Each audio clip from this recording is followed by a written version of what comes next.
अभी आपने एक शब्द लिया एथीज्म। एथीज्म को कैसे देखते हैं आप? एथीज्म की वैसे अलग अलग डेफिनेशंस हैं। अगर आप एकदम प्योर एकेडमिक्स में जाएंगे तो एथीज्म की एक अलग ही डेफिनेशन है, जहाँ पर कोई एक ऐसा व्यक्ति जो मेथोडोलॉजिकल और ऑन्टोलॉजिकल नेचुरलिज्म करके कुछ नेचुरलिज्म की अलग अलग ब्रांचेज हैं, अगर कोई व्यक्ति उनमें से किसी भी एक ब्रांच में विश्वास रखता है तो वो एथिस्ट है। यानी वो ऐसा मानता है कि मैं इस पूरे मटीरियलिस्टिक परस्यूट को मटीरियलिज्म, फिजिकलिज्म या नेचुरलिज्म इनसे समझा सकता हूँ। मुझे कुछ भी ऐसा नहीं चाहिए जो कि मटीरियल ना हो, मटीरियल प्रोसेस ना हो या मटीरियल ना हो। मतलब बहुत ज्यादा डेंस डेफिनेशन है एथिज्म की। लेकिन जो ऐसे लोग होते हैं जो ऐसा कहते हैं कि नहीं मैं थीस्ट नहीं हूँ, बस इसलिए मैं एथिस्ट हूँ, तो वो गलत डेफिनेशन है। इसको या तो थोड़ा बहुत जुगाड़ लगा करके वीक एथिज्म बोला जाता है या फिर इसको एग्नोस्टिसिज्म बोला जाता है। ज्यादातर लोग इंडिया में एथिस्ट इसलिए वो कहते हैं जितने थीस्ट हैं मैं उन सबको नहीं मानता हूँ इसलिए मैं एथिस्ट हूँ। तो भाई हो सकता है जितने थीस्ट तूने आज तक देखे इनके अलावा कोई और ऐसा थीस्ट हो जिसकी बात ठीक हो, तो पहले ही तू एथिस्ट क्यों बना हुआ है? तो एथिस्ट न्यूट्रलिटी नहीं है, एथिस्ट अपने जजमेंट को सस्पेंड करना नहीं है। एथिस्ट अपने आप में एक क्लेम है, एक पॉजिटिव क्लेम है, नेगेटिव क्लेम नहीं है। ईश्वर का होना जैसे एक पॉजिटिव क्लेम है, वैसे ही ईश्वर का न होना भी एक पॉजिटिव क्लेम है, क्योंकि ईश्वर के न होने का अर्थ है कि आप पूरे यूनिवर्स को आप फिजिकल प्रोसेस से या फिजिकल चीजों से समझा सकते हैं। हाँ, एथिज्म की मोटी डेफिनेशन यही है कि आपको प्रूव करना होगा कि ईश्वर के बिना मैं इस पूरे यूनिवर्स को समझा सकता हूँ।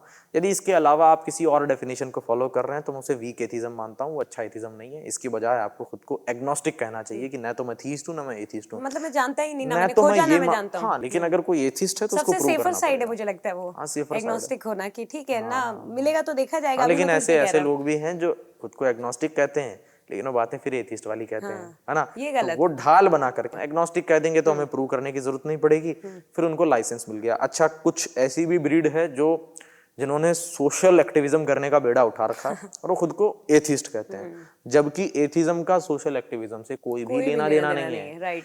एक एथिस्ट आता है और कहता है कि मैं कास्ट सिस्टम को अपोज करता हूँ, मैं वुमेन एजुकेशन को सपोर्ट करता हूँ, तो ये तो थीस्ट भी करता है। राइट। ये तो मैं भी करता हूँ, ये तो बहुत भी सारे करता थीस्ट है, भी सब करते हैं, करते हैं, एग्नोस्टिक हाँ। भी करता है, बहुत सारे थीस्ट भी करते हैं। कुछ धार्मिक लोग अपने आप को धार्मिक कहने वाले होंगे जो नहीं करते होंगे, लेकिन इससे हमारा तो कोई रिलेशन नहीं है, तो वो सोशल एक्टिविस्ट है ना?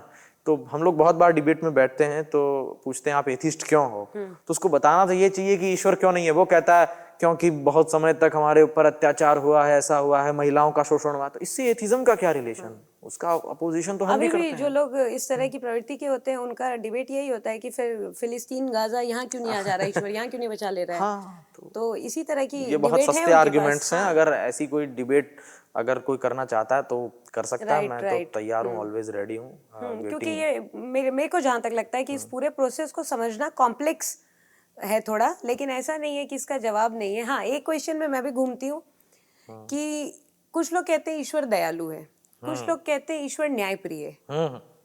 अब ये दोनों एक दूसरे का कंट्राडिक्शन है। अगर तो ऐसा कोई लगता आदमी है। दयालु है तो वो न्यायप्रिय कैसे हो सकता है?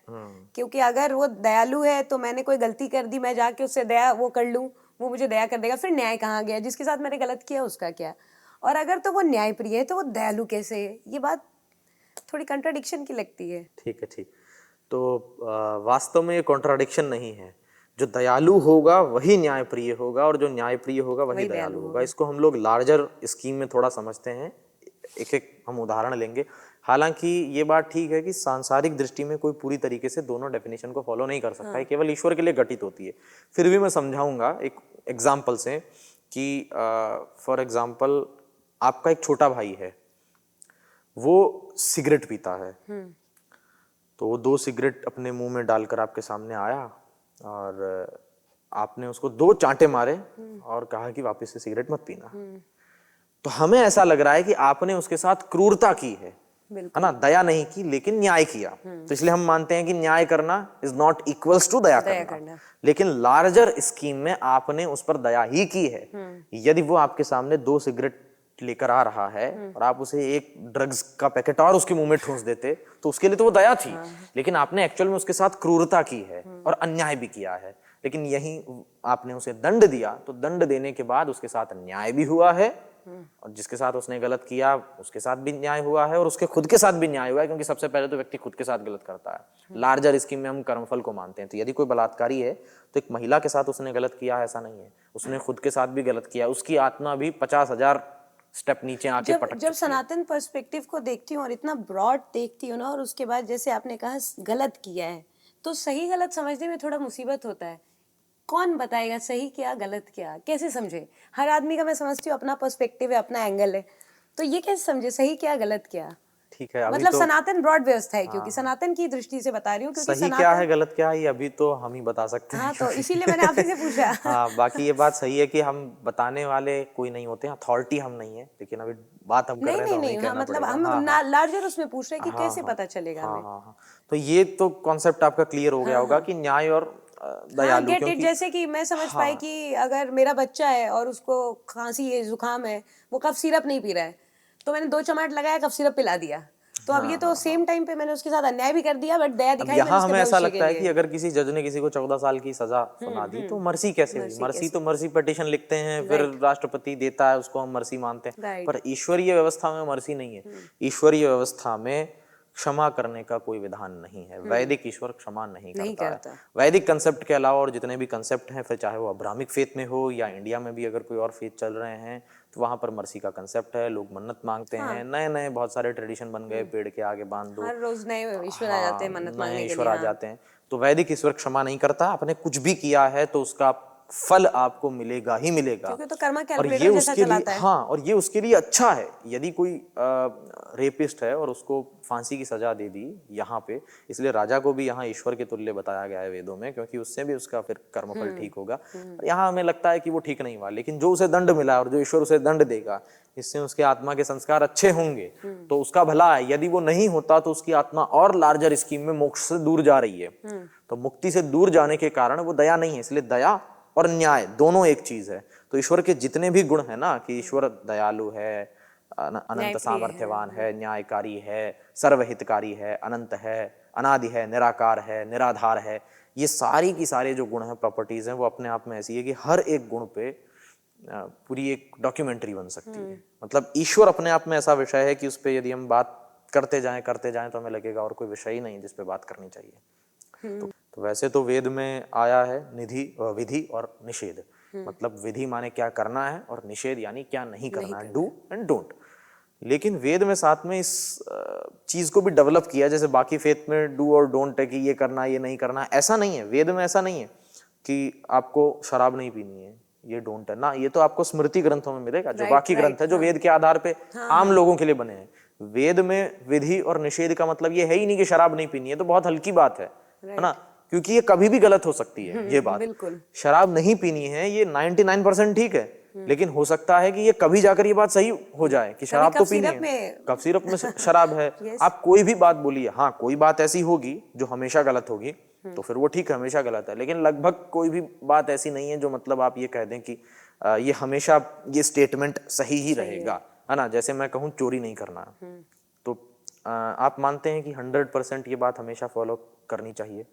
आप यही कहेंगे पहली बार में तो कि करनी चाहिए, लेकिन फर्स्ट इंस्टेंस देखती हूँ तो सपोज करती हूँ कि मान लो जब नए नए हम लोग इवॉल्व होके सीख ही रहे थे सब कुछ, तो अगर मुझे कोई वस्तु यहाँ पड़ी मिली और मुझे पता ही नहीं है वो किसकी है, नहीं मैं तो आज के टाइम के हिसाब से बात कर रहा हूँ कि आज के टाइम पे उसमें मानती हूँ गलत है, एकदम गलत है, वो चढ़ता है ना। आपको पता है कि वो वस्तु किसी और की है और आप उसे चुरा रहे हैं, तो गलत है। ठीक, अब मैं आपको एक उदाहरण देता हूँ। आप एम्प्लॉय हैं भारत की रिसर्च एंड एनालिसिस विंग की, रॉ की। आप एक एजेंट हैं, आपको पाकिस्तान भेजा जाता है वहाँ की न्यूक्लियर डायरेक्टरी की चोरी करने के लिए बेसिकली। तो आप करके लाएंगे और उसे धर्म भी मानेंगे और अपने राष्ट्र की सेवा मानेंगे। तुरंत चेंज हो गई ना डेफिनेशन। तो पाकिस्तान की न्यूक्लियर वेपनरी और पूरी न्यूक्लियर मिसाइल को बेसिकली चोरी करना वो हमारे लिए धर्म है ना। तो यहाँ तो एस्ते का कंसेप्ट समझ नहीं आ रहा कि फिर ये एस्ते क्यों कहा मनुस्मृति में। ये तो मतलब एक जगह नहीं है तो हजारों जगह गलत हो रही है। हम बेसिकली ऐसा भी नहीं कह सकते जैसे पुलिस कहीं से कुछ सामान उठा कर लाती है तो कह सकती है तो चोर का था, हमने चोर के घर से चोरी की या फिर उसके रेड मारी, छापा मारा, बेसिकली जो भी।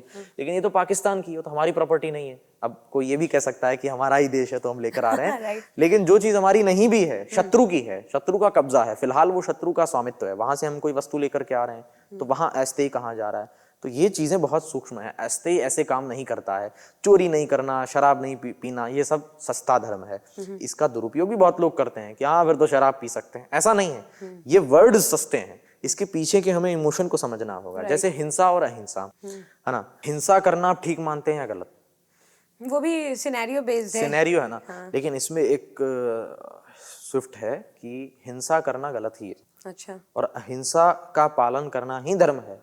अहिंसा परमो धर्म, ये बात ठीक है। धर्म हिंसा तथैव च, ये बात ठीक नहीं है। अहिंसा में सब कुछ आ जाता है। अहिंसा का अर्थ जो हम समझते हैं वो है ही नहीं। हाँ, तभी यदि मैं यहाँ पर मेरे सामने कुछ 4 आतंकवादी आते हैं और मेरे हाथ में यहाँ कुछ है मारने के लिए, कोई हथियार है या अस्त्र शस्त्र है, और मैं यदि वो हथियार नहीं उठाता हूँ तो वो लोग बाकी अन्य लोगों को मार देंगे। यदि मैं हथियार चलाना जान रहा हूँ, बाकी लोग नहीं जान रहे हैं, तो वो तो हिंसा हो जाएगी।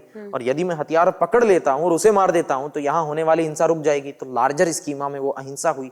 तो हर बार हथियार को पकड़ना हिंसा नहीं होती है, कई बार हथियार को छोड़ना भी हिंसा हो जाता है, और कई बार हथियार को पकड़ लेना भी अहिंसा हो जाता है। ये मैं कई जगह रिपीट कर चुका हूँ और यहाँ पर भी बोलूंगा कि पतंजलि के अनुसार अहिंसा लाखों लाख लोगों की लाशें बिछाने के बाद भी स्थापित हो सकती है यदि वो लोक कल्याण के लिए है।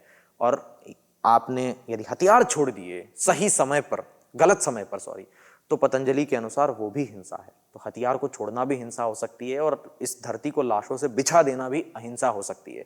आपके मन में भाव कैसा है ये महत्वपूर्ण है। पूरी अहिंसा की, हाँ, डेफिनेशन आई है पूरी अहिंसा की कि वैर का भाव ना हो, क्लेश का भाव ना हो, आप में विकार ना आ रहा हो।